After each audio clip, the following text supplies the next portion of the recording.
Salam, peace be upon you. My name is Muhammad Layok Siddiqui, the father of holophase. Part 20.6, the null pattern, when no pattern is certifiable.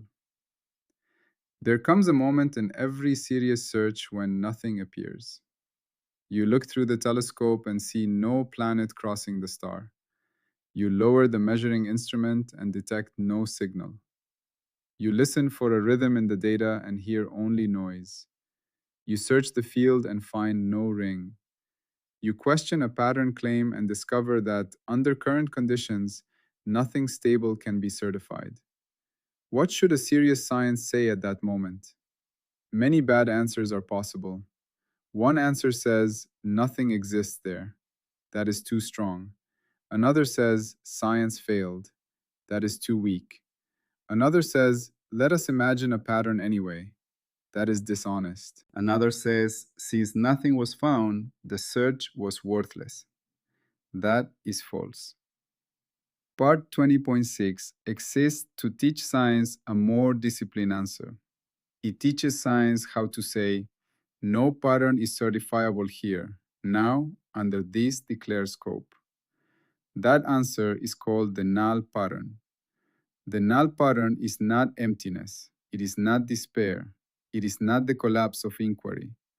It is not a claim that reality contains nothing. It is not a confession that science is powerless. It is something far more precise and far more valuable. It is the disciplined verdict that, under the current window, thresholds, legality conditions, and methods, no persistent relational structure is certifiable. This chapter is about learning to say no honestly. That may sound like a small thing, it is not. In fact, one of the deepest marks of a mature science is that it can refuse. It can decline to invent. It can resist the urge to force a pattern where none is lawfully readable. It can say, not here, not yet, not under these conditions. And it can say that without shame. A science that cannot say no pattern is not a rigorous pattern science. It is a pattern projection machine. So part 20.6 is not a chapter about failure. It is a chapter about honesty. It is about learning that refusal is sometimes the highest form of scientific discipline. To understand why, we must begin with a very simple idea. Not every search ends in certification. Some searches end in null. A null, properly handled, is not the absence of knowledge. It is a form of knowledge. The moment we need to say no. By the time we reach this part, the framework has already become very rich. We know that pattern is primary. We know that primitive comparability is circular. We know that only relations are public. We know that windows are finite. We know that difference is the first readable phase of pattern. We know that local and global structure require disciplined methods. We know that persistence is identity surviving through change. And in part 20.5, we learned a crucial humility. A pattern may exist even when it is not legible under current access. That distinction was necessary because it protected us from making a false move. Not readable becomes not real. But now a new question appears. If a pattern may exist while remaining unreadable, then what exactly is the formal verdict when no pattern is certifiable under current conditions? We need a public answer, a lawful answer, a repeatable answer, a non-dramatic answer. That answer is the null pattern. The null pattern is science learning how to stop at the right place. Not too early, not too late. Not with premature closure, not with narrative inflation. Just here. No pattern is certifiable under this scope. That statement is far more important than it sounds. because many false sciences and many weak minds are unable to make it. They are too eager to find meaning, too eager to announce discovery, too eager to fit reality to desire. They cannot bear a blank outcome, so they fill the silence with stories. The null pattern protects against that. It teaches that there is dignity in disciplined refusal. The empty field. Imagine you are searching a field for a missing ring. You know the ring might be there, you know it might not. You search slowly in a grid. You use your eyes. Then you return with a metal detector. Then you search again in daylight from a different angle. After all that, what can you honestly say? You can say, in this field, under this search method, with these tools, with this coverage, no ring was found. That is a null result. Notice what it does not say. It does not say there has never been a ring here. It does not say the ring cannot exist. It does not say the search was worthless. Instead, it says something disciplined. Under this declared access regime, no object matching the search criteria became certifiable. That is already useful knowledge. It tells future searchers what has already been tried. It tells them what regions were covered and what methods failed. It narrows the space of possibility. It maps the boundary of present success. This is how null works in science. Null is not empty. Null is a marked edge of the map. Null as a positive scientific outcome. Many people think only positive findings matter. They think science succeeds when it says, yes, there is a pattern. Yes, the signal is real. Yes, the effect exists. And they think science fails when it says, no certifiable pattern was found. But this is backwards. Science succeeds whenever it honestly maps the relation between reality and access. Sometimes that map contains a certified pattern. Sometimes it contains a null boundary. Both are valuable.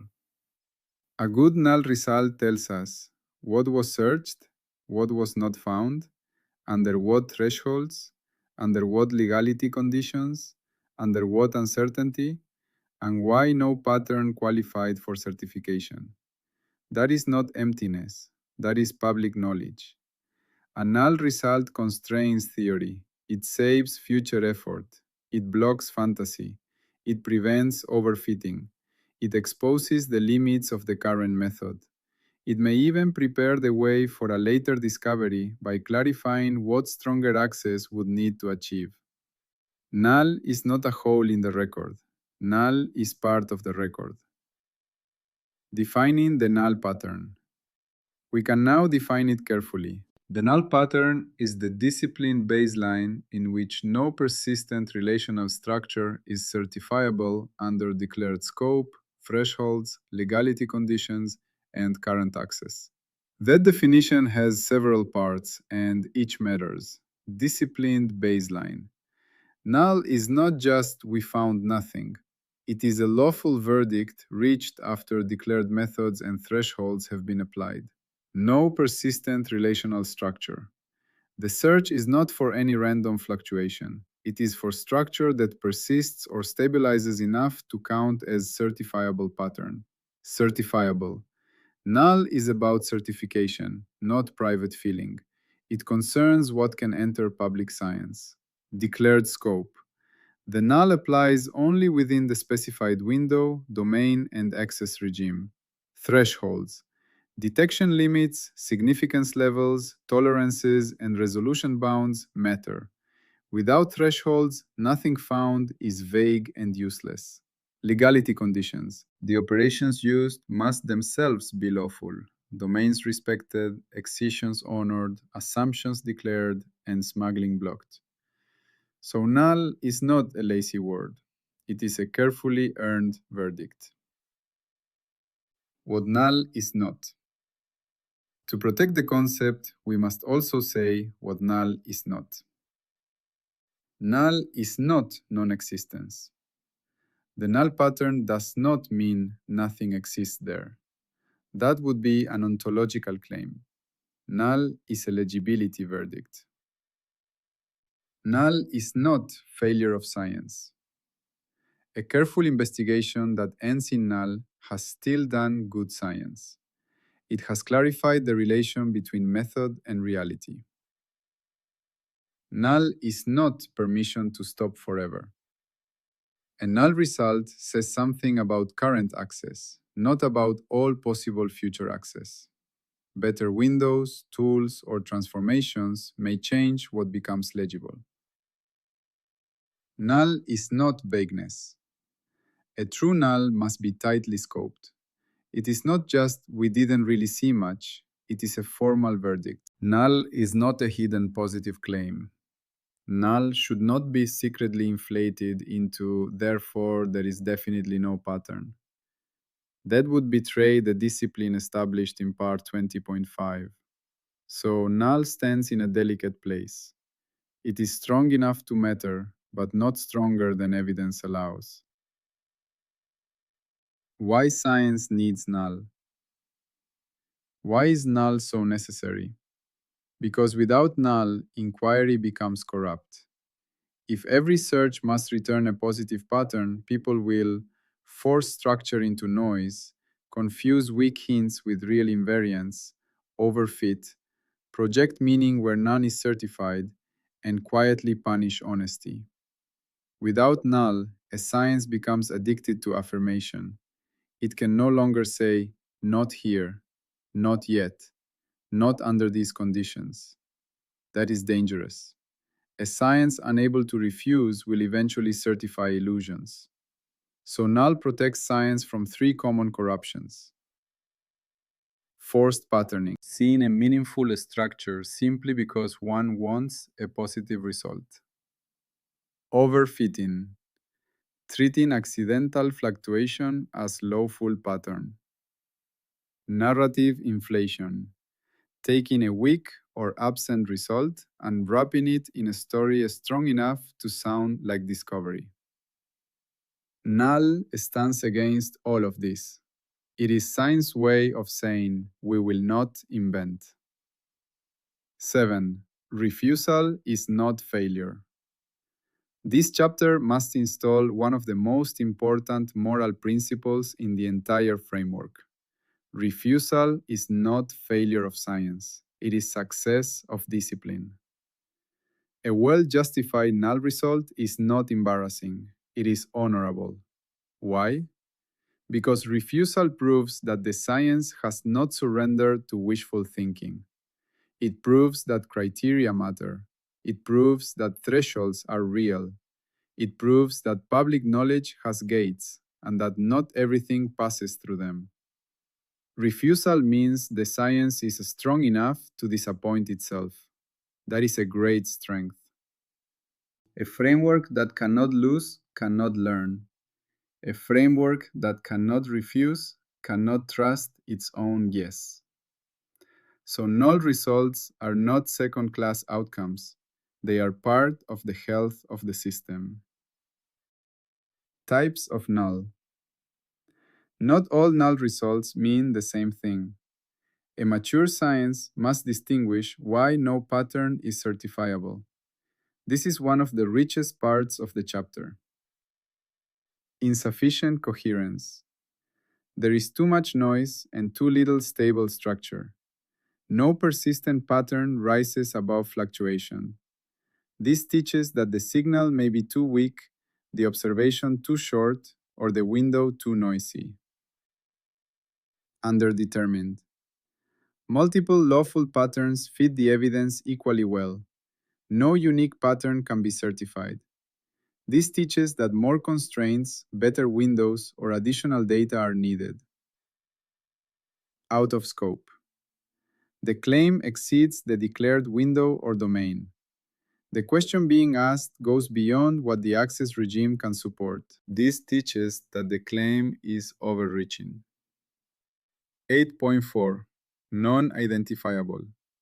Under the current access regime, the pattern cannot be uniquely recovered even in principle. This is stronger than ordinary uncertainty. It means the regime itself blocks unique recovery. 8.5. Version conflicted. The claim cannot be clearly interpreted under the current framework or migration state. The old terms and new architecture do not yet line up well enough for certification. This teaches that framework coordination itself matters. Each null type has a different meaning. Each one tells science something different about the relation between pattern and method. So a serious null result must be typed. It is not enough to say nothing was found. One must say what kind of nothing and why. 9. A telescope and a silent sky.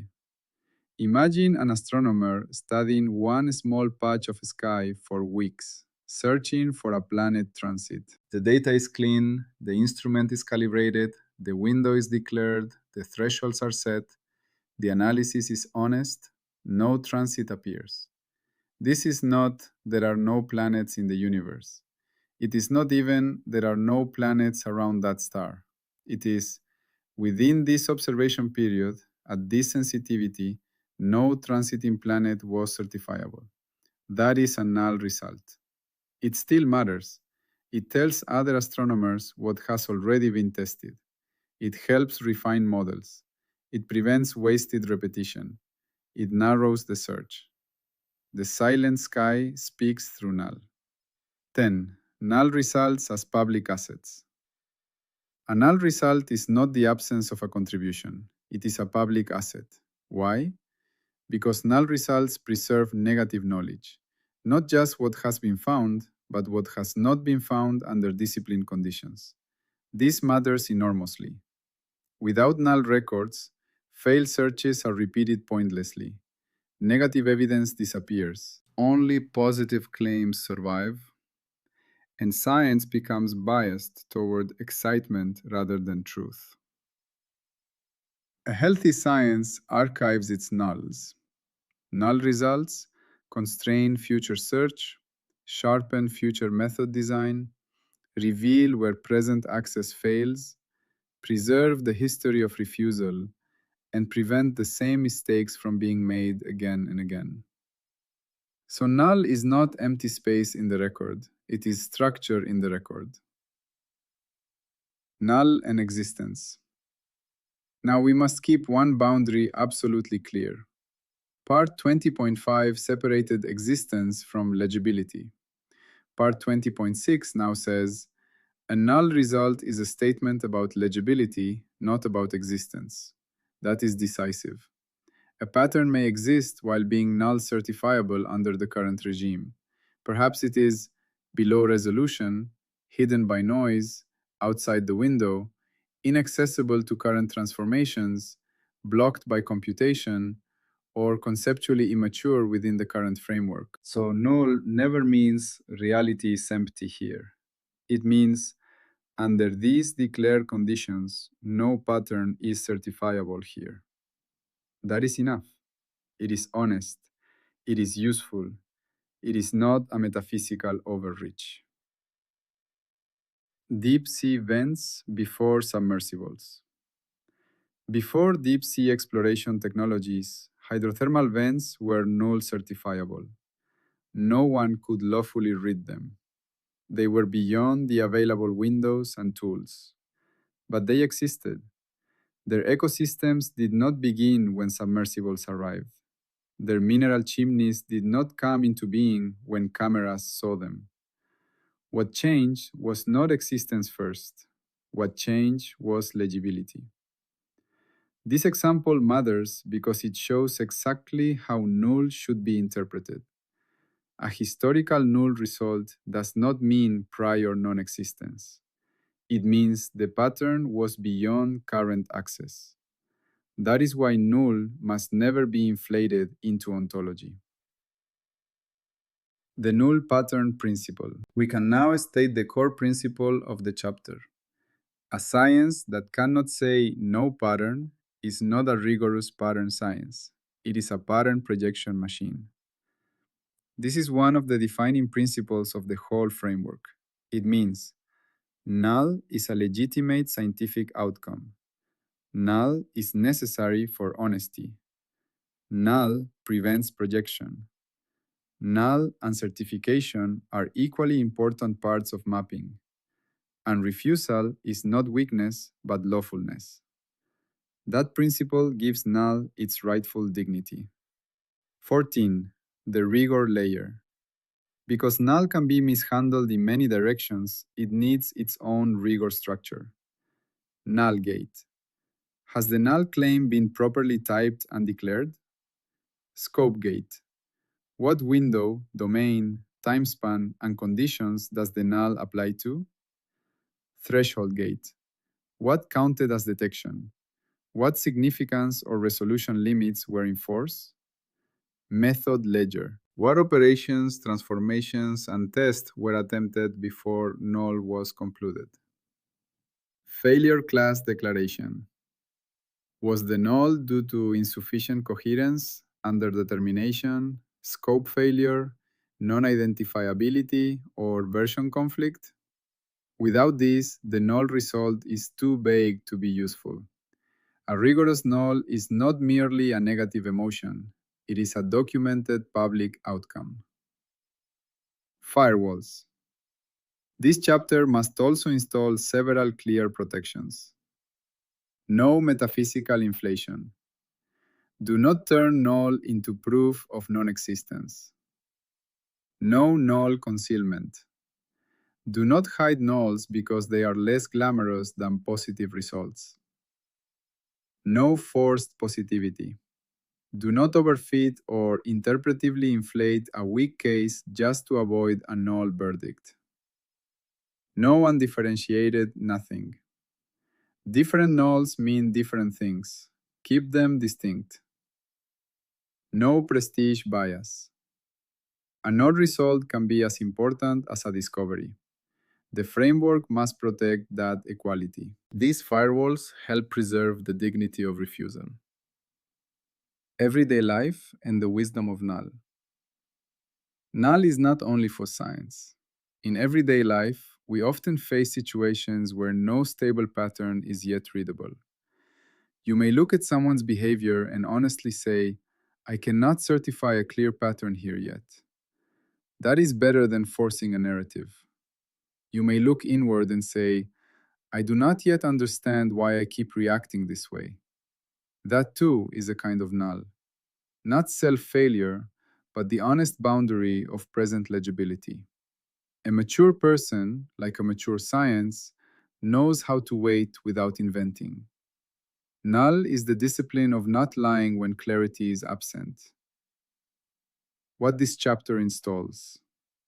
By the end of part 20.6, the framework gains the null pattern as a formal outcome, refusal as a lawful scientific success, a typology of negative results, protection against forced patterning, a clear separation between null and non-existence, and a positive role for negative knowledge in public science.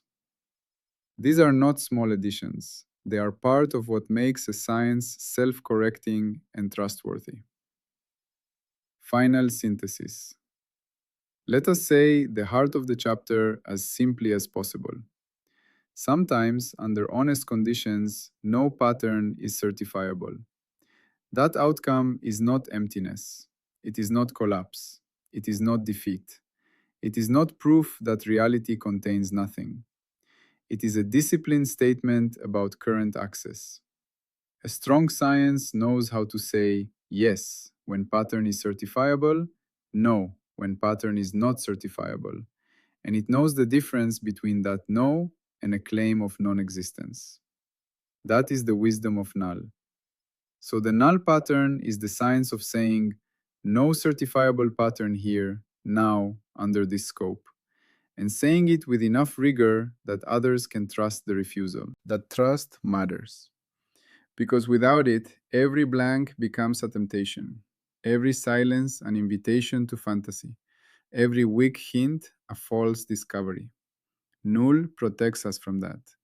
It is one of the quiet virtues of serious knowledge. Closing image, a fisherman at dawn. Imagine a fisherman standing by a lake at dawn. He casts his line once, twice, 10 times. Nothing bites. If he is foolish, he says, there are no fish in this lake. If he is lazy, he says, fishing is meaningless. If he is dishonest, he says, I caught something great, because he wants praise. But if he is disciplined, he says, with this bait, in this place, at this hour, under these conditions, I caught nothing. That is a null result. It does not erase the lake. It does not erase the fish. It does not erase the value of the morning. It simply marks the boundary of what this attempt could certify. That is the spirit of part 20.6. Science becomes mature when it learns to do the same. And once that maturity is installed, the next step becomes possible. Some patterns do not just exist or persist. Some carry direction within their identity. Reversing them changes what they are. So after learning how to certify presence and how to certify null, we move to the next layer of identity, orientation and chirality, where the science begins to ask, when does left differ from right? When does clockwise differ from counterclockwise? When is reversal not innocent, but part of what the pattern is? Always, peace be upon you.